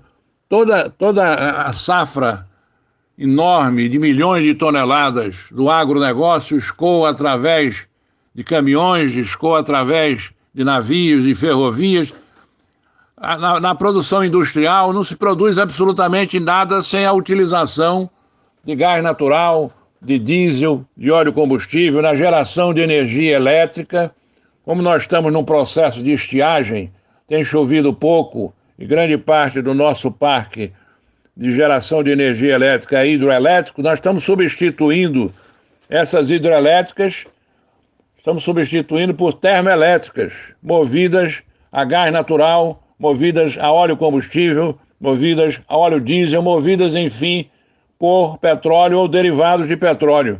Estamos praticando as chamadas bandeiras vermelhas, a energia elétrica é mais cara, então tudo isso, sem exceção, provoca inflação. E os números que você menciona, reajustes de diesel, reajustes de gasolina superiores a 60%, isso é uma crueldade, isso é uma maldade, isso é um absurdo, quando nós sabemos que a inflação, quem mais sofre com a inflação são as populações mais pobres, Então é mais uma razão definitiva, fundamental, para mudar esta política de preço de paridade e de importação. Na realidade, nós estamos amarrando o preço da gasolina, do diesel, do querosene, do GLP, estamos amarrando isso, estamos amarrando a taxa de câmbio, e estamos amarrando também ao preço internacional do petróleo. É o câmbio e o valor do petróleo no mercado internacional, quando nós somos grandes produtores e não precisamos atrelar os nossos preços a esses preços do exterior. Em uma tentativa de reduzir a irritação de alguns desses motoristas profissionais, Ricardo, o Jair Bolsonaro indicou que vai criar uma espécie de benefício para os caminhoneiros, no valor de R$ 400. Evidente que é mais uma daquelas iniciativas eleitoreiras de quem perde popularidade e precisa renovar o mandato, Ricardo. Só que essa notícia não foi lá muito bem recebida pelos caminhoneiros. O presidente da Associação Brasileira dos Condutores de Veículos Automotores, a Abrava, Wallace Landim, por exemplo, criticou esse auxílio e chamou de, abre aspas, piada de mau gosto, fecha aspas, afirmando que o caminhoneiro não quer esmola, mas dignidade. O próprio secretário de Petróleo e Gás do Ministério de Minas e Energia, o José Mauro Coelho, pediu demissão depois desse anúncio do ex-capitão. O que você achou, Ricardo, desse benefício anunciado pelo Jair Bolsonaro para a turma que trabalha nas estradas desse Brasil, transportando produtos e alimentos para a nossa população? Anderson, na realidade, o governo do presidente Bolsonaro procura apaziguar a irritação de toda a sociedade com esta política de preços absurda da Petrobras, eu repito, inaugurada na gestão de Pedro Parente em 2016 e que vem seguindo adiante nas gestões sucessivas de Ivan Monteiro, de Castelo Branco e agora, ao que parece, o general Silvio Luna, com medidas paliativas, e muitas dessas medidas ele procura fazer a cortesia com o chapéu dos outros. Ele quer tabelar o ICMS, que é o Imposto de Circulação de Mercadorias e Serviços, que é um imposto estadual. Ele quer diminuir o ICMS, ele quer tabelar o ICMS, ele quer mudar a incidência do ICMS, com isso ele prejudica a economia de 26 estados e do Distrito Federal. Ele também quer zerar o PIS, o COFINS, que são tributos federais, isso tudo sendo feito numa conjuntura, não se fala em outra coisa senão em crise fiscal, em equilíbrio fiscal, né? Então tudo isso, abrir mão de receitas tributárias para manutenção de uma política absurda de PPI, né? Na realidade, estão fazendo tudo para manter esta política, quando se sabe que esta política ela é inflacionária, ela tira a competitividade da indústria, da economia brasileira. Eu repito, ela é inflacionária, ela tira a competitividade da economia brasileira, ela faz o país importar derivados sem necessidade, tendo, portanto, um impacto negativo sobre o balanço de pagamentos. Ela obriga a Petrobras a manter as suas refinarias ociosas, perdendo recursos. Ela só tem inconvenientes. E por que essa insistência, essa verdadeira idolatria na manutenção desta política? Simplesmente para viabilizar a venda das refinarias da Petrobras. E para que esta venda? Esta venda é absolutamente desnecessária. Isso é patrimônio nacional, construído com muita luta, com muito sacrifício. As refinarias da Petrobras são eficientes, trabalham com custos inferiores às das refinarias americanas, podem possibilitar aos consumidores brasileiros preços estáveis, preços inferiores aos vigentes no exterior, libertar os consumidores brasileiros das incertezas da taxa de câmbio, das incertezas do preço do petróleo internacional. Enfim, nós não precisamos ficar submetidos ao problema de clima no exterior, a tsunamis no Golfo do México, que elevam os preços dos derivados, a geopolítica, a guerras entre os americanos e os iranianos. Tudo isso influi nos preços, e a política da OPEP, que é a Organização dos Países Exportadores de Petróleo, a organização da qual nós não fazemos parte, tudo isso influi no preço dos derivados. Nós não temos nada com isso. Nós temos a Petrobras para proteger a sociedade e os consumidores brasileiros. Para piorar, Ricardo, existe aí a possibilidade de privatização da refinaria Gabriel Passos, a REGAP, considerada a maior unidade da Petrobras em Minas Gerais. Essa planta abastece todo o estado, menos uma parte do Triângulo Mineiro e também o Distrito Federal, com uma série de produtos. A REGAP tem capacidade de refino de 166 mil barris de petróleo por dia e foi colocada à venda em 2019 pelo governo federal. Dessa forma, há o risco de novos aumentos de preços dos combustíveis de carga. Como é que anda essa possibilidade de privatização da refinaria Gabriel Passos? Você tem mais informações a esse respeito? E quais os prejuízos que mais essa venda pode trazer para o nosso país, Ricardo? Meu companheiro Anderson, na realidade, esta política de desnacionalização da nossa economia, esta política entreguista da venda do patrimônio público, muitas vezes em processos obscuros a preços vis, esta política não se limita apenas à ideia do governo da venda da REGAP, que é a refinaria Gabriel Passos, em Betim, no estado de Minas Gerais. Na realidade, estão querendo vender não só a REGAP, como também a REMAN, que é a refinaria de Manaus, a Lubinor, que é lubrificantes do Nordeste, no Ceará. Estão querendo vender a RELAM, Landulfo Alves, em Mataripe, na Bahia, a REPAR, Getúlio Vargas, em Araucária, no Paraná, a REFAP, Alberto Pasqualini, no Rio Grande do Sul, já inclusive concretizando algumas vendas, né? A refinaria Landulfo Alves de Mataripe, já foi feito um acordo com o Fundo de Investimentos Árabe Estrangeiro, Mubadala. A refinaria de Manaus teria sido vendida por um grupo chamado ATEM, que é um grupo de distribuidora de derivados de petróleo na Amazônia. Diga-se de passagem, um grupo cuja idoneidade é discutível. Parece que há denúncias, há denúncias na imprensa de que este grupo é devedor de impostos, muitos milhões de reais em impostos, que este grupo está sendo acusado de fraude, de sonegação de informações em processos ambientais. Enfim, há uma intenção de vender metade do parque de refino da Petrobras, que eu repito, é o 9º maior parque de refino do mundo. Há uma ideia de se vender metade desse parque de refino, e a alegação é de que com isso nós vamos ter mais competição. Isso é uma alegação falsa, não se sustenta, improcedente. Existe um estudo do Departamento de Engenharia da Pontifícia Universidade Católica do Rio de Janeiro, fora de dúvidas uma universidade conceituada. Este estudo mostra que há uma possibilidade muito elevada, quase que uma certeza, de que a venda dessas refinarias, na realidade, ao invés de aumentar a competição, vai criar monopólios regionais estrangeiros.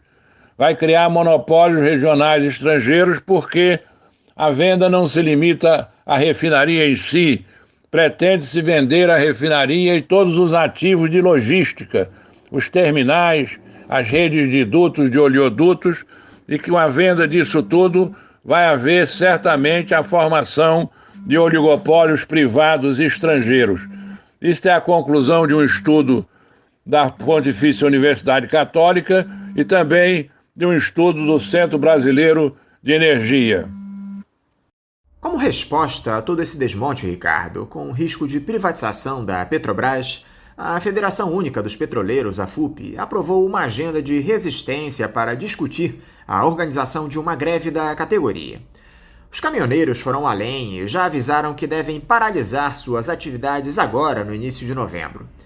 Esse é o caminho, Ricardo, a mobilização da classe trabalhadora na luta por direitos, por uma Petrobras como empresa pública, por combustível a preço justo. Qual é a importância de uma greve nesse momento, Ricardo, tanto dos petroleiros como dos caminhoneiros? Como é que vocês da EPET enxergam esse movimento? Veja bem, Anderson, a Constituição Democrática, a Constituição Cidadã, batizada por Ulisses Guimarães, ela estabelece que a greve é um direito dos trabalhadores. Um direito que os trabalhadores podem exercer para defender os seus direitos, os seus outros direitos. E cabe aos trabalhadores, ainda de acordo com a Constituição, definir o momento de promover esta greve e os interesses e direitos que serão defendidos através da greve. Os caminhoneiros constituem uma brava categoria, uma categoria da maior importância para a economia do nosso país. São brasileiros sacrificados por estradas precárias, por falta de infraestrutura, por pedágios muito elevados, algumas estradas privatizadas. Enfim, lutam com todas as dificuldades para exercer um papel fundamental que é movimentar mercadorias, todas as mercadorias neste país, de um local para o outro. Um país que fez uma opção pela rodovia, embora tenha também navegação de cabotagem e transporte ferroviário. Então, esses caminhoneiros, que muitas vezes passam dias ou semanas até fora de casa, longe de suas famílias, além de todos esses inconvenientes, dos assaltos, da falta de segurança, agora se deparam com uma política, eu repito, insensata, impatriótica, injustificável, cruel, com a política dos preços dos combustíveis. Então, esta greve, se concretizar, é a exteriorização do desespero desses caminhoneiros, que precisam ser tratados com respeito, com consideração, levando em conta a sua função fundamental na economia de nosso país. Diga-se de passagem, vários segmentos de caminhoneiros são apoiadores do presidente da República. E eu tenho visto declarações de lideranças no sentido de que o governo, até o momento, acena com medidas paliativas, quer tirar o ICMS dos preços dos combustíveis. O ICMS é uma das principais ou a principal fonte de receita dos estados. Quer fazer cortesia com o chapéu alheio, né? Está propondo agora um benefício de R$400 e as lideranças caminhoneiras estão classificando como esmola. Não queremos esmola. Queremos uma política de preços justa. A Lei 9478, que é a Lei do Petróleo, e as diretrizes da legislação brasileira de petróleo e de energia são muito claras no sentido de que os combustíveis, a atividade de distribuição e revenda de combustíveis é atividade de utilidade pública, e que os combustíveis devem ter qualidade, devem ter preços módicos e devemos tomar providências para garantir o abastecimento em todo o território nacional. E o Brasil é um continente e, graças à Petrobras, nunca deixamos faltar combustíveis, desde o Oiapoque até o Chuí, até os rincões mais distantes da Amazônia, né? De forma que é um direito dos trabalhadores promover essas greves, greve de caminhoneiros, greve de petroleiros. Agora, é preciso, eles é que devem definir quais são os direitos que vão ser defendidos, à época oportuna. Agora, todos nós devemos ter em mente que essas greves provocam prejuízos ao país.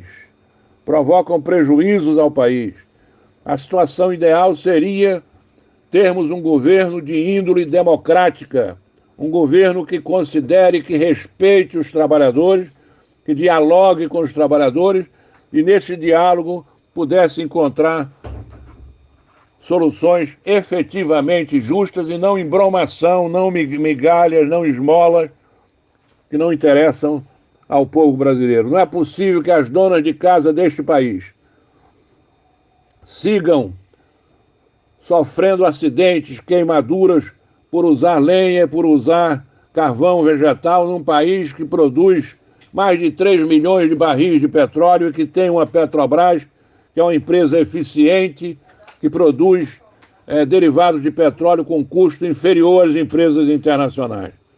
É preciso diálogo, entendimento, sensibilidade, respeito pelos trabalhadores e sensibilidade social.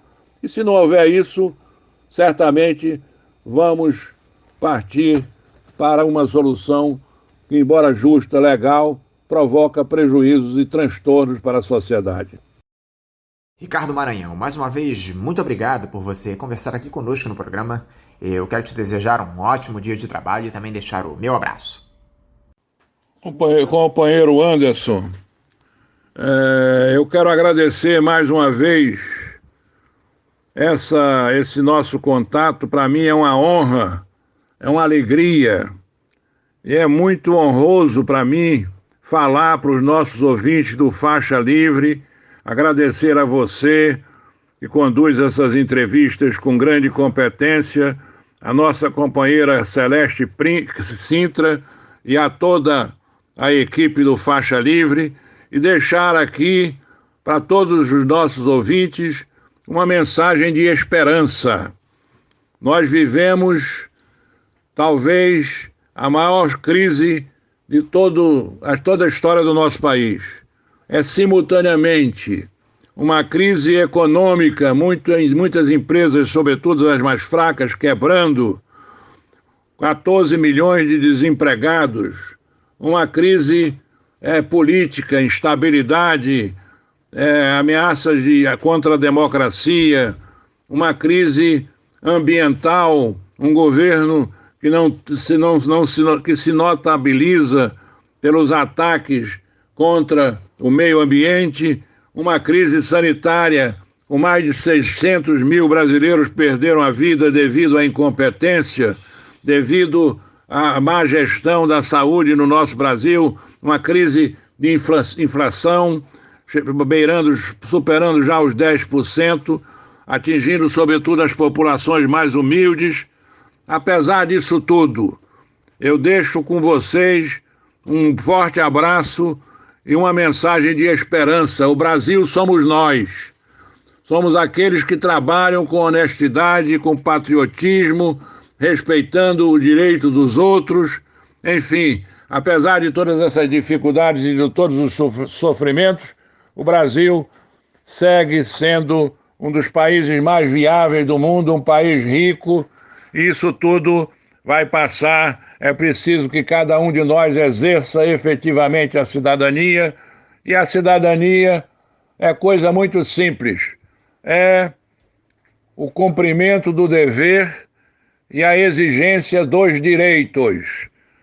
Embora nós tenhamos consciência de que milhões de brasileiros ainda não vivem a condição de cidadão pleno, porque não tem moradia, não tem emprego, não tem saneamento, não tem condições dignas de vida. Devemos trabalhar para que a cidadania chegue a todos os lares de nosso país. Um grande abraço e até a próxima. Um grande e carinhoso abraço para os nossos ouvintes. Conversamos aqui com o diretor da Associação de Engenheiros da Petrobras, a AEPET, e vice-diretor do Movimento em Defesa da Economia Nacional, o MODECON, Ricardo Maranhão. Bom, eu quero aproveitar esse tempinho que me restou aqui no programa, nesse bloco, para fazer uma citação especial às nossas entidades que patrocinam aqui o Faixa Livre, que contribuem para que esse projeto, que já está há quase 27 anos no ar, siga em frente. Além de vocês, ouvintes, que nos ajudam aqui com suas doações para a nossa conta, nós temos também uma série de entidades que nos apoiam, e eu faço questão aqui de dizer o nome de cada uma delas.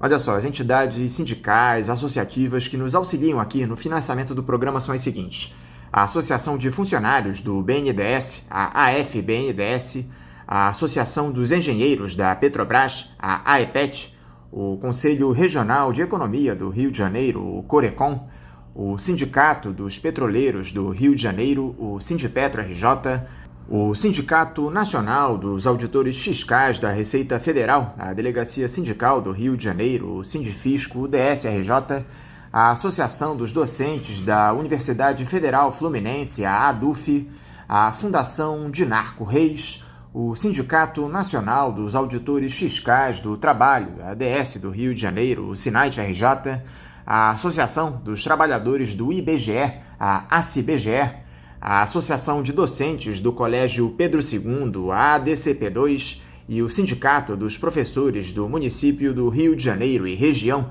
o Simpro-Rio. Eu quero deixar aqui um agradecimento todo especial a essas entidades que nos auxiliam no financiamento aqui do programa, além de vocês, ouvintes, que fazem com que o Faixa Livre continue no ar por tanto tempo. Muito obrigado a todos vocês. Eu agora aproveito para fazer a leitura de alguns recados que vocês, ouvintes, nos encaminham pelo nosso site, pelo nosso e-mail, pelas redes sociais, muitos aqui ainda em minhas mãos acumulados, olha só. Eu começo com um bom dia aqui da Mirtes Cohen pelo YouTube. Bom dia para você também, Mirtes, eu espero que você esteja nos acompanhando hoje. A Marilda da Silva Ribeiro pelo Instagram diz o seguinte: vocês devem estar com saudades dos debates no estúdio e nós, ouvintes, também estamos. Pois é, Marilda, você tem toda a razão. Nós aqui da equipe do programa estamos com muita saudade de voltar a debater nos estúdios, de voltar a dialogar com vocês, ouvintes. Infelizmente, esse formato com que nós fazemos o programa prejudica demais as entrevistas, o próprio diálogo com os entrevistados. Além do que, a gente não pode interagir com vocês, que são a verdadeira razão de o Faixa Livre existir, vocês, ouvintes. Mas eu acredito que em breve, até o final do ano, a gente volte aos estúdios da Rádio Bandeirantes para dialogar com vocês, para que a gente possa fazer esses debates tão tradicionais do Faixa Livre, às sextas-feiras. Eu te agradeço demais, tá bom, Marildo? Teu recadinho e a tua audiência aqui de sempre. Olha só, o Ivan Antero Gomes dos Santos nos manda uma boa tarde aqui e manda um recadinho lá do bairro Fonseca, em Niterói. Um abraço para você também, ô Ivan. Muito obrigado aí pela tua audiência e pelo teu recado. O Alfredo Teixeira sempre nos incentivando aqui, ó. Vamos, faixa! Um abraço para você, Alfredo. Já o Moisés Lima nos diz o seguinte, ó. Bom dia, família Faixa Livre. Muito bom esse debate sobre a empresa Brasileiros de Serviços Hospitalares. É preciso ampliar esse debate porque tivemos duas opiniões discordantes, a do professor Carlos Weiner e da doutora Lígia Bahia, para melhor formarmos uma opinião mais correta sobre esse assunto. A minha opinião é mais favorável à posição do professor Carlos Weiner, mas gostaria que o programa entrevistasse outras pessoas sobre esse assunto. Muito obrigado e um abraço a todos. Pois é, Moisés, obrigado aí pelo teu recado. Ele se refere a duas entrevistas que nós fizemos lá no iniciozinho do mês de agosto a respeito da empresa brasileira de serviços hospitalares. O Carlos Weiner e a doutora Lígia Bahia acabaram com posições discordantes aqui, e eu vou passar aqui a tua sugestão para que a gente retome esse debate em breve a respeito da empresa brasileira de serviços hospitalares, tá bom, Moisés? Te agradeço demais o seu recado. E lembrando a todos vocês ouvintes que queiram encaminhar mensagens aqui para o nosso programa, podem nos enviar através das nossas redes sociais no Facebook, Twitter e Instagram, pelo nosso site, o www.programafaixalivre.com.br, pelo nosso e-mail, que é o ouvinte@programafaixalivre.com.br, pelo nosso canal no YouTube, que é o Faixa Livre, ou também agora, lá no nosso grupo, no aplicativo de troca de mensagens Telegram. O nome do nosso grupo é Programa Faixa Livre. É só procurar lá no Telegram ou nas nossas redes sociais. Você tem o link lá para acessar o nosso grupo, tá bom? Programa Faixa Livre no Telegram. Vamos agora a mais um intervalo. Voltaremos daqui a pouquinho. Bandeirantes AM, agora é 860. Sintonize no seu rádio.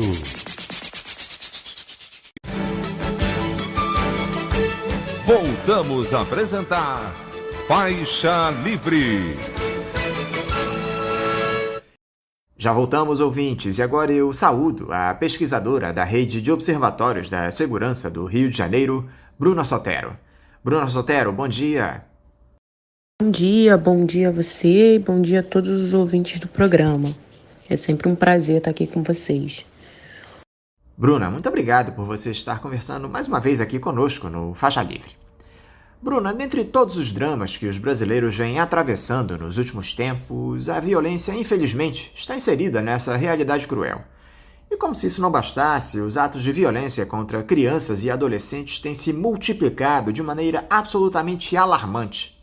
Vocês da Rede de Observatórios divulgaram recentemente o boletim Infância Interrompida, Números da Violência contra Crianças e Adolescentes, que aponta dados estarrecedores. Foram 1.473 eventos, ou um registro a cada 12 horas, entre casos de violência letal, sexual e institucional, entre os meses de junho de 2019 e maio de 2021, nos estados da Bahia, Ceará, Pernambuco, Rio de Janeiro e São Paulo. É uma situação que realmente choca, Bruna, qualquer um que tenha um mínimo de senso de humanidade. Primeiro, Bruna, como é que vocês da Rede de Observatórios chegaram a esses números? Como é que foi feito esse levantamento? Explica aqui para os nossos ouvintes, por favor. É sempre um prazer para nós da Rede de Observatórios estarmos aqui e também trazer um pouco do nosso trabalho. Como você falou, esse boletim ele foi com base nos dados dos 2 anos da Rede de Observatórios. A Rede de Observatórios foi inaugurada há 2 anos atrás, lá em 2019, com 5 estados, primeiramente, né? Bahia, Pernambuco, Ceará, Rio e São Paulo. E nesses estados, a gente reuniu os dados coletados de junho de 2019 até maio desse ano, de 2021, para consolidarmos o boletim. Atualmente, a Rede de Observatórios conta com mais 2 estados, né? A gente conseguiu incorporar Maranhão e o Piauí. Mas esses estados só entraram na Rede de Observatórios em agosto desse ano, por isso eles não constam nesse boletim. A gente não tem os dados do monitoramento feito pela Rede de Observatórios nesses 2 estados, porque foi um período anterior à chegada deles. E aí, como você falou, nós da Rede de Observatórios fazemos um monitoramento diário, né, em cada um dos estados que compõem a rede, através de veículos de imprensa, mídias locais. A gente está sempre olhando as notícias e preenchemos um banco de dados com 16 indicadores de segurança. Dentre eles, o que a gente usou para fazer esse boletim é a violência contra criança e adolescente. Mas também temos outros indicadores, como violência contra a mulher. A gente monitora também ações de policiamento, chacina, linchamentos, eventos envolvendo arma de fogo. A gente monitora 16 indicadores de segurança diariamente. E aí, a partir desses dados coletados, conseguimos fazer e reunir eles nesse boletim. Como eu citei, Bruno, esse levantamento de vocês da rede de observatórios destaca diversas formas de violência. E entre aqueles que têm a maior ocorrência contra menores de 18 anos estão os homicídios e a violência sexual, que estão à frente de agressão física, tortura, abandono, negligência, cárcere privado, sequestro e bala perdida. Dentre os casos de maior repercussão, Bruna, temos o assassinato do menino Henri Borel, enteado do ex-vereador Jairo Souza Júnior, que é réu pelo crime, e das primas Emily e Rebeca, de 4 e 7 anos, mortas a tiros em Duque de Caxias. O que provoca, Bruna, tantos episódios bárbaros de violência contra crianças e adolescentes? Vocês conseguiram identificar nesse levantamento as principais causas desses crimes? Exatamente, essas crianças estão sofrendo dentro de casa ou em um lugar que elas deveriam estar seguras, né? Apesar dos dois casos serem bem diferentes, né? O menino Henri, ele sofreu agressões, né? As acusações direcionam para o padrasto dele, né? Que teria sido o agressor dele dentro de casa. E as meninas Emily e Rebeca, elas sofreram uma violência institucional, mas no portão de casa, né? Enquanto elas brincavam no portão de casa, que em tese é um lugar em que elas poderiam estar também seguras, né? Devido à proximidade da residência dela. Os dois casos, eles guardam as suas diferenças entre si, mas o que a gente consegue perceber é que é justamente isso, as crianças, né, que deveriam estar protegidas, que deveriam ser protegidas justamente por essas pessoas, né, tanto a violência institucional jamais poderia atingir uma criança, quanto um padrasto. É inimaginável que um padrasto pudesse cometer um crime tão bárbaro quanto uma criança de apenas 4 anos, né? Então, a gente consegue observar que essas crianças não estão seguras nem mesmo sobre a tutela ou sobre a ação, na verdade, das pessoas que, em tese, deveriam protegê-las, né? E o que é muito grave, né? A gente perceber isso dentro da nossa sociedade. Durante a pandemia, Bruna, houve ampliação, o agravamento de algum desses registros em especial? Há algum tipo de violência que cresceu nesse período de isolamento e por que isso se deu? Nós percebemos sim um aumento, né? Principalmente esse ano, de janeiro a maio, a gente teve um aumento superior a 10%, né? No número de casos, né? E desde que começou a pandemia, a gente começou a perceber um fluxo bem maior de notícias, né, de violência contra criança e adolescente.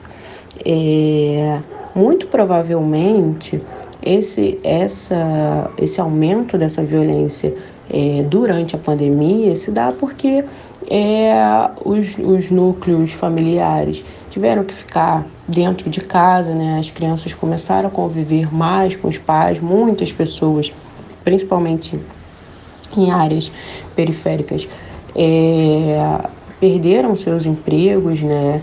Então, a questão socioeconômica, a questão do isolamento, ela impacta diretamente no relacionamento das pessoas, principalmente a convivência dentro de uma mesma residência, né? Em muitos casos que a gente vê, são pessoas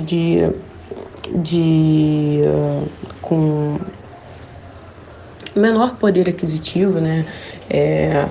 Que vivem em casas muito pequenas, sem condições, né? Sem direito a saneamento básico, muitas vezes em favelas. E isso aumenta sim, né? Se você bota uma família inteira dentro de uma casa minúscula, né? As pessoas têm que conviver e dividir aquele espaço. Isso faz com que muitas vezes a violência ela atinja, né, as pessoas que têm a menor capacidade de se defender, né? Muitas vezes as crianças, os adolescentes e até mesmo as mulheres sofrem com essa violência. Então,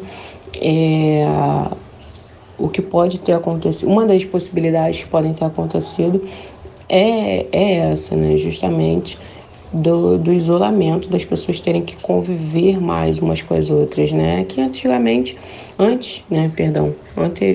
né? A pandemia, isso não acontecia. As crianças iam para a escola, as pessoas iam trabalhar, e durante a pandemia a gente teve uma mudança muito drástica, né? Nesse modo de viver.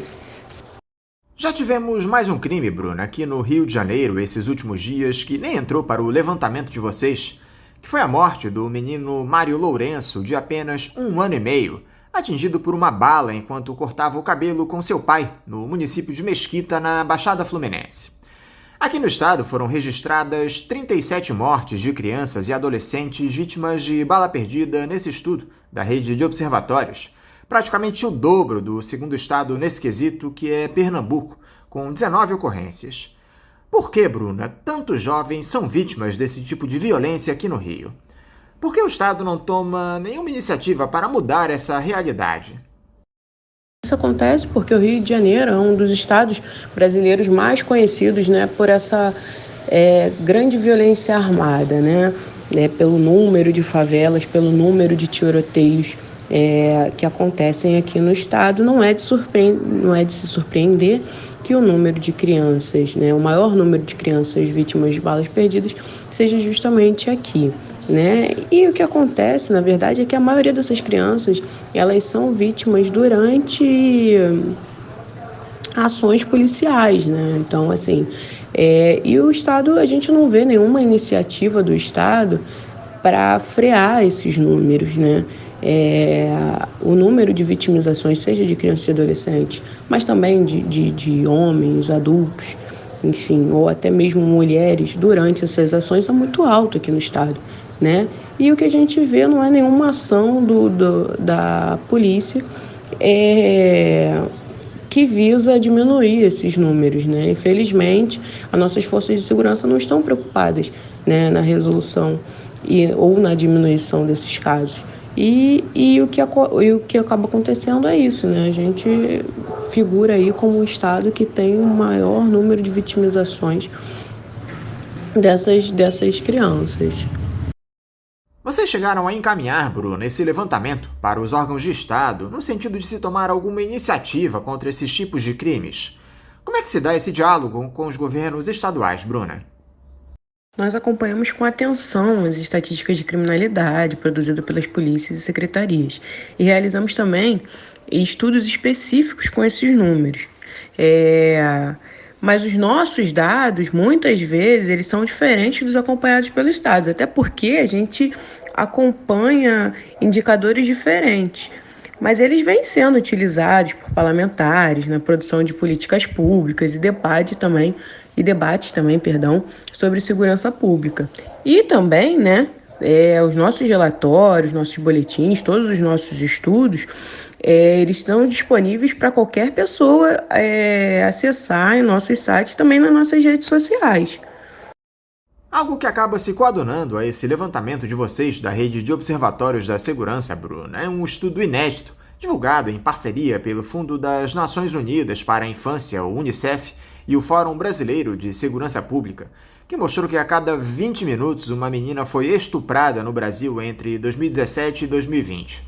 Foram quase 180 mil registros de violência sexual em 4 anos, ato que é configurado como estupro de vulnerável. Por que há essa cultura de violência sexual, em especial contra meninas aqui no nosso país, Bruna? Essas crianças e adolescentes deveriam estar na escola, descobrindo o mundo, pavimentando o futuro, e muitas delas estão sendo violentadas, inclusive por membros da própria família. Por que todo esse horror? É muito triste quando a gente consegue captar essa realidade, né? Mas ao mesmo tempo é muito importante que a gente traga esses dados, né? Até mesmo para debater com as instituições, né, principalmente as instituições públicas, políticas públicas que atendam essas meninas, né? O que a gente vê é que, por mais que existam os conselhos tutelares, as escolas, eles não dão conta da prevenção desses casos, né? A gente muitas vezes está apenas remediando, né? E o que seria muito importante nesses casos é a prevenção, né? A gente conseguir coibir que isso chegue a acontecer, né, com as nossas crianças, porque muitas delas ficam traumatizadas, né? Isso é uma coisa horrorosa de se acontecer. Então, é muito importante que a gente continue fazendo esses estudos, não só para cada vez mais estar próximo dessa realidade, né, atenta a essa realidade, mas também estar sempre refletindo sobre o que pode ser feito para que essas crueldades elas não sejam mais praticadas, né? É muito importante que isso aconteça, de fato. Há algum tipo de trabalho sendo desenvolvido por vocês da rede de observatórios ou por uma outra entidade, Bruna, visando reduzir esses números da violência contra crianças e adolescentes no nosso país? Sim, na rede de observatórios nós temos 2 organizações que tradicionalmente já trabalham com esse tema, né? Uma organização está com a gente há mais tempo, né? Que é o GAJOP, que está desde o começo da rede, que é o Gabinete de Assessoria Jurídica às Organizações Populares, e tradicionalmente já tem um trabalho, né? Ele foi criado em 1981, tem um trabalho muito vasto na área do socioeducativo, com menores, né? E também agora, né, junto com um novo observatório do Piauí, a gente tem o NUPEC, que é o Núcleo de Pesquisas sobre Crianças e Adolescentes e Jovens também, que pertence à Universidade do Piauí. E também é uma iniciativa muito antiga, né, que já tem uma trajetória já de 20 anos. Então, essas 2 organizações compõem a rede e já tem um trabalho nessa área, né? E também tem diversas outras iniciativas, organizações não governamentais e próprios órgãos do governo que tratam dessa temática também. Bruna Sotero, eu quero mais uma vez te agradecer por conversar aqui conosco no Faixa Livre. Eu quero te desejar um ótimo dia de trabalho e também deixar aqui meu forte abraço. Eu que agradeço, como eu disse no início da entrevista, é sempre um prazer, um grande prazer para nós da Rede de Observatórios estarmos aqui, né, trazendo um pouco do nosso trabalho e também conversando com vocês aqui do programa Faixa Livre. A gente só tem a agradecer mesmo. Muito, muito obrigada. Conversamos aqui com a pesquisadora da Rede de Observatórios da Segurança do Rio de Janeiro, Bruna Sotero. E vamos encerrando a edição de hoje do Faixa Livre, convidando todos vocês para amanhã, a partir das 8 da manhã, estarem aqui ligadinhos na Rádio Bandeirantes 860 AM para mais uma edição do nosso programa. Um abraço a todos vocês e até amanhã!